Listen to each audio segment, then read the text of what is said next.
Top 10 biggest global news stories this week. Good morning, everyone, world watchers. I'm Brian James, and welcome back to TrendWave News TV, your home for meaningful, unbiased, and global news summaries that cut through the noise. From deadly disasters and diplomatic tensions to technology breakthroughs and high-profile weddings, the last 7 days have been packed with powerful moments you need to know about. So grab a drink, get comfortable, and stay with us as we break down the top 10 global stories that define the week of June 7th to June 14th, 2025, with the context and clarity you deserve. Let's dive in. Israel-Iran. Escalation, retaliation, or regional war. This week, one of the most dangerous flashpoints in the Middle East reignited as Iran launched dozens of missiles at Israeli territory, marking its most direct assault in over a decade. The attacks were in retaliation for Israeli airstrikes that allegedly targeted Iran's nuclear research facilities in Isfahan. Several missiles were intercepted by Israel's Iron Dome, but a few struck near Tel Aviv and southern Israel, causing injuries and significant property damage. World leaders, including those at the G7 summit, are urging both nations to de-escalate amid fears that this could spiral into a broader regional conflict involving Lebanon, Syria, and possibly U.S. military assets in the region. With oil prices already climbing and diplomatic relations fraying, the world is holding its breath. Air India crash. One survivor. Among a heartbreaking tragedy unfolded in Ahmedabad, India, where Air India flight AI 726 crashed minutes after takeoff, killing 270 people. The lone survivor, miraculously, was Viswashkumar Ramesh, who sustained burn injuries on his left hand and walked some distance in shock before he was assisted by local residents and taken by an ambulance to the hospital. Early reports suggest catastrophic engine failure, but some insiders have raised concerns over rushed maintenance protocols in India's booming airline industry. The flight was en route to London, and international investigators have now joined India's aviation authority in examining the black box. National mourning has begun. A state memorial is being planned, and discussions about aviation safety and oversight are now dominating India's media landscape. As we continue the news, Trump's parade sparks No Kings protest.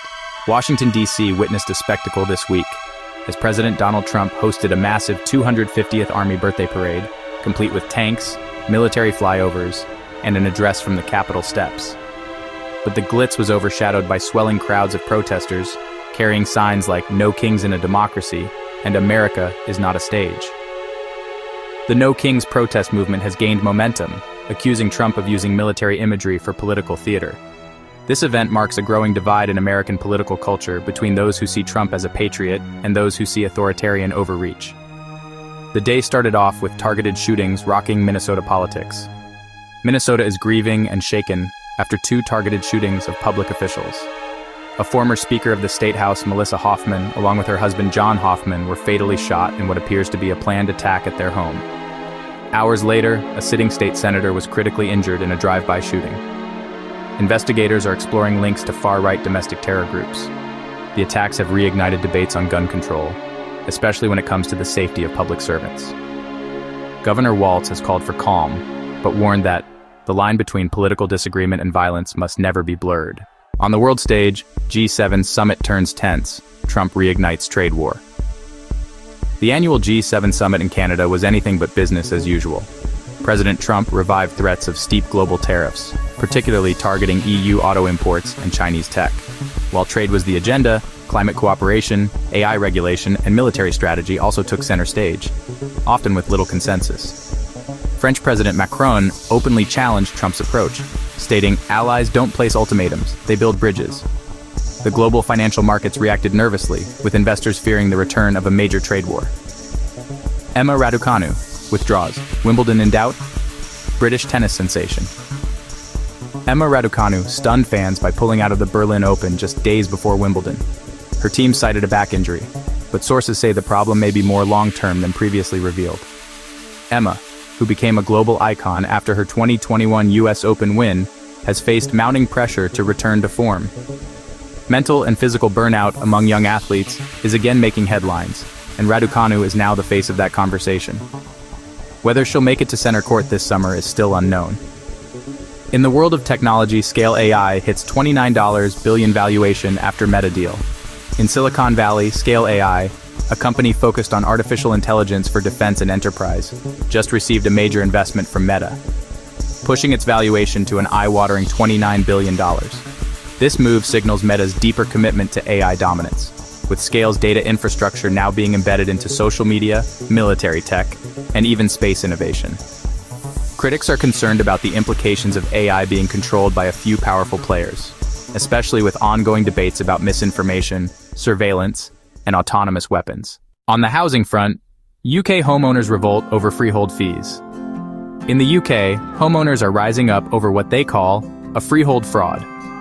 Tens of thousands are being charged huge maintenance fees for services like mowing lawns and lighting, even though they fully own their homes.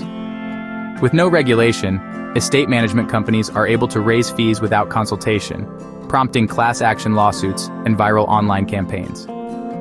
The UK Parliament is now under pressure to regulate freehold and leasehold practices, with MPs calling it one of the biggest property scandals in recent history. Further upfield, Baltic undersea. Cable damaged. Russia. Blamed Finland's government claims that a Russia-linked commercial vessel is responsible for damaging a vital undersea power and internet cable between Finland and Estonia.